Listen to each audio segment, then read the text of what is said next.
The 1st of July deadline to move to Google Analytics 4 is coming soon, and Google is reminding us with some details. WhatsApp launches WhatsApp Channels, which is a newsfeed-like broadcasting feature that they are bringing to the platform. In our Web3 news, we look at Lens Protocol raising $15 million to build the infrastructure for decentralized social media. All these news items and much more coming up in this episode number 201 of the Connected Church News with me, Nachi Lazarus. Welcome. This is a show that brings you the top 5 digital, social media and Web3 news that you need to know for this week in just 5 minutes. Let's get started. Last week, Google sent out a reminder to everyone about the coming deadline for moving from Universal Analytics to Google Analytics 4, which is the newer version. And the deadline is July 1st, 2023. First of all, I would recommend you ask your website management team, your backend team, whether the transition is complete or not. If not, you can make that transition as quickly as possible. Google has outlined all the setup details and everything your team needs to know. We will link to it in the show notes, pass it on to your website team. If you're wondering what happens after July 1st, here is the announcement.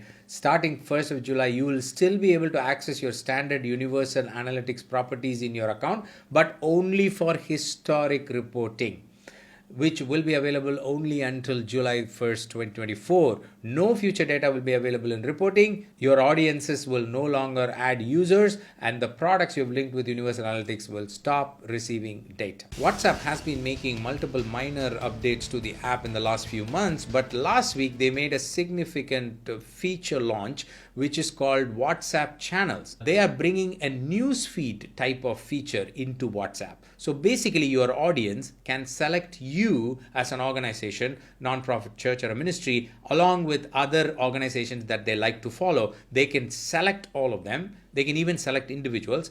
And all the updates from these people that they've selected and these organizations that they selected will appear under one separate tab called Channel Updates. You see what WhatsApp is doing? So basically, people can go to that tab called Updates and they can get all the updates, all the posts or broadcasting that has been done from these organizations. If you broadcast something, people can select a separate tab to receive all those broadcasts. I think it's a significant move. Check it out, pass it on to your social media team.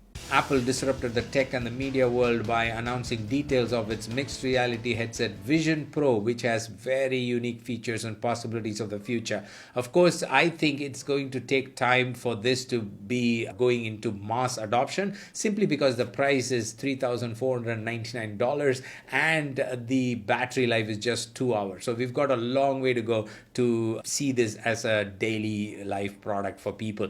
But having said that, I think it has the potential to disrupt the way media is consumed by people. As churches, nonprofits, and ministries, we should watch this space closely and see all the developments coming to play, because I think other players will look at what Apple has done and they will quickly start creating similar solutions that are much more affordable, and we could see mass adoption in the next few years. But as ministries, we need to be prepared for the future. LinkedIn has been adding AI to multiple areas within the platform, not surprising given that Microsoft owns LinkedIn and Microsoft has invested heavily in OpenAI and so on. But the exciting news last week was about AI coming to advertising campaigns inside LinkedIn. So if you use LinkedIn ads, you will start seeing generative AI helping you create ad copy, which I think is going to be very useful and effective because it helps you communicate things very clearly on the platform. This is not new. Facebook already has it. They have been experimenting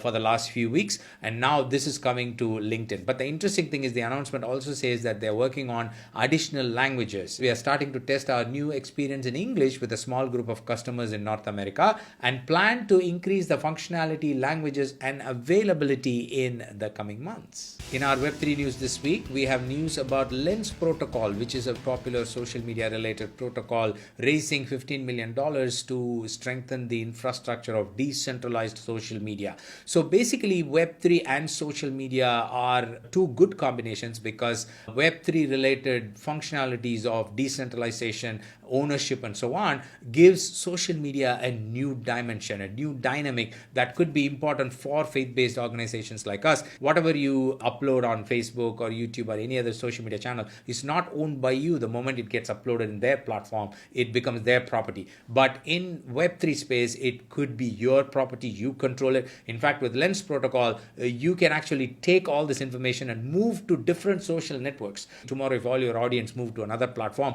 you can move to that platform with all your details and your content. You own the complete thing. If you have any questions or need more details on any of the stories we talked about, do DM me at Nachi Lazarus on Instagram or Twitter. You can also leave a comment wherever you're listening to me. We will make sure we get you all the answers. I'll see you next week with another set of news items. Until then, you stay connected and stay blessed. God bless you. Bye-bye.